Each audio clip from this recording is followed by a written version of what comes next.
So long, and thanks for all the fish. By Douglas Adams.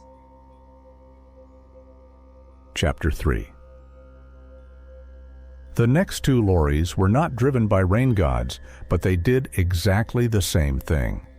The figure trudged, or rather sloshed, onwards till the hill resumed and the treacherous sheet of water was left behind. After a while, the rain began to ease, and the moon put in a brief appearance from behind the clouds. A Renault drove by, and its driver made frantic and complex signals to the trudging figure to indicate that he would have been delighted to give the figure a lift. Only he couldn't this time, because he wasn't going in the direction that the figure wanted to go, whatever direction that might be, and he was sure the figure would understand. He concluded the signaling with a cheery thumbs-up sign, as if to say that he hoped the figure felt really fine about being cold and almost terminally wet, and he would catch him the next time around. The figure trudged on. A Fiat passed and did exactly the same as the Renault. A Maxi passed on the other side of the road and flashed its lights at the slowly plodding figure, though whether this was meant to convey a hello, or a sorry we're going the other way, or a hey look, there's someone in the rain, what a jerk, was entirely unclear. A green strip across the top of the windscreen indicated that whatever the message was, it came from Steve and Carola.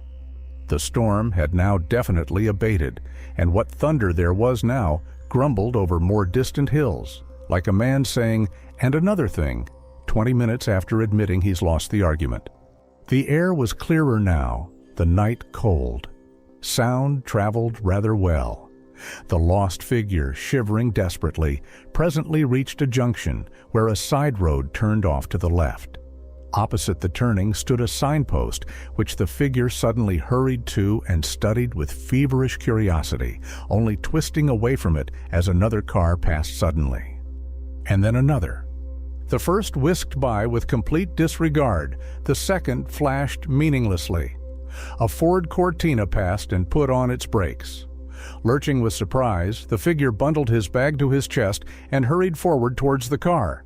But at the last moment, the Cortina span its wheels in the wet and careered off up the road rather amusingly. The figure slowed to a stop and stood there, lost and dejected. As it chanced, the following day the driver of the Cortina went into the hospital to have his appendix out. Only due to a rather amusing mix-up, the surgeon removed his leg in error.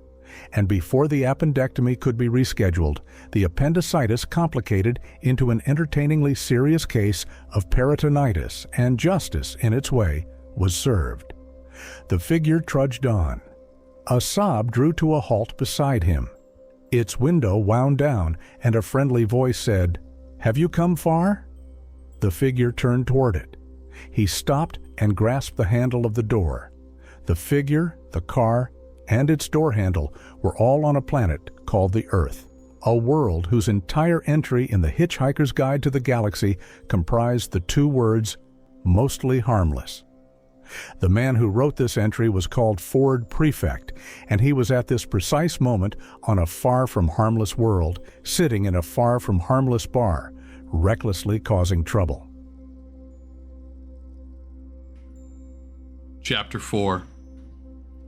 Whether it was because he was drunk, ill, or suicidally insane would not have been apparent to a casual observer, and indeed there were no casual observers in the old Pink Dog Bar on the lower south side of Hand-Doled City, because it wasn't the sort of place you could afford to do things casually in if you wanted to stay alive. Any observers in the place would have been mean, hawk-like observers, heavily armed with painful throbbings in their heads, which caused them to do crazy things when they observed things they didn't like.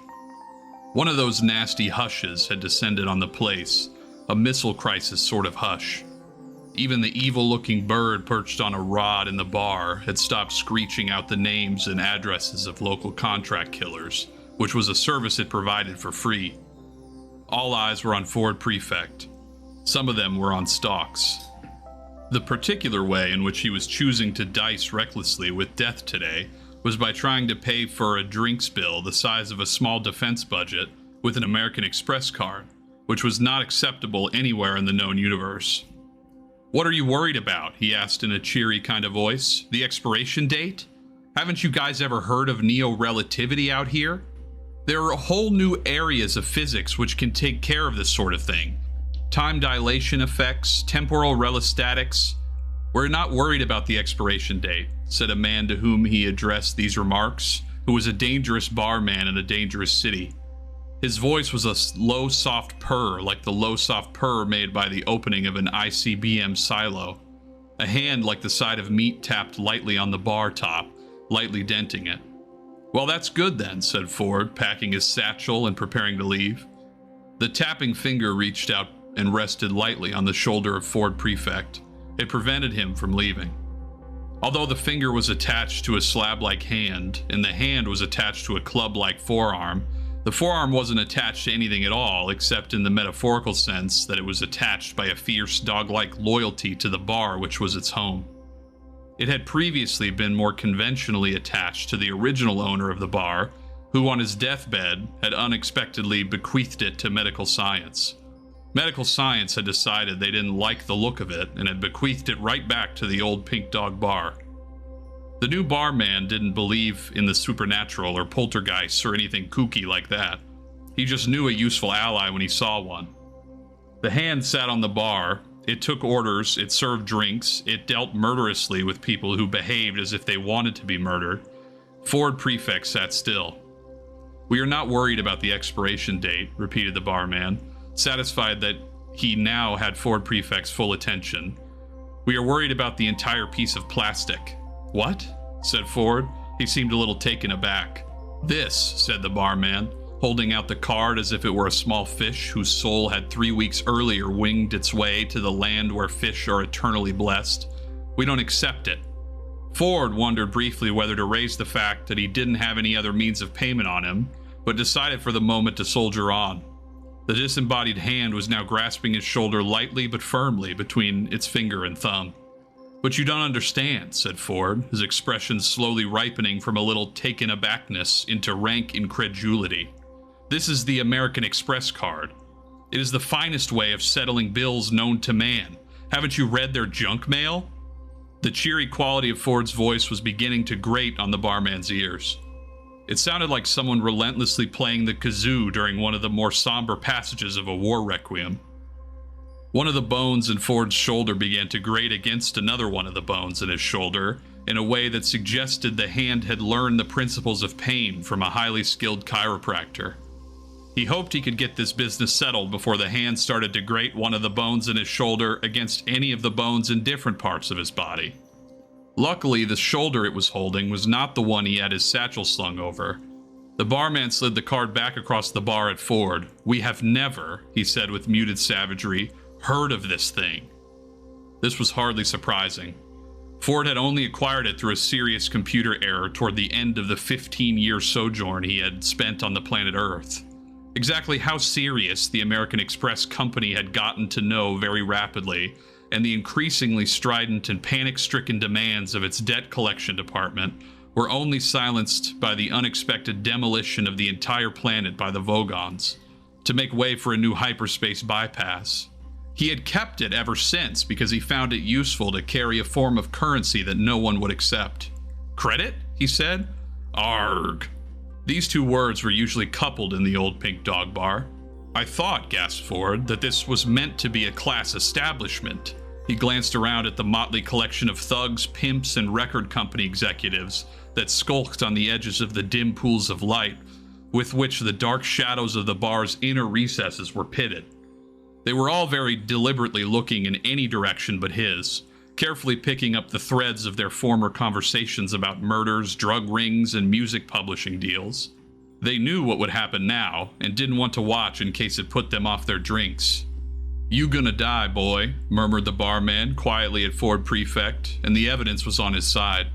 The bar used to have hanging up one of those signs that read, "Please don't ask for credit, as a punch in the mouth often offends."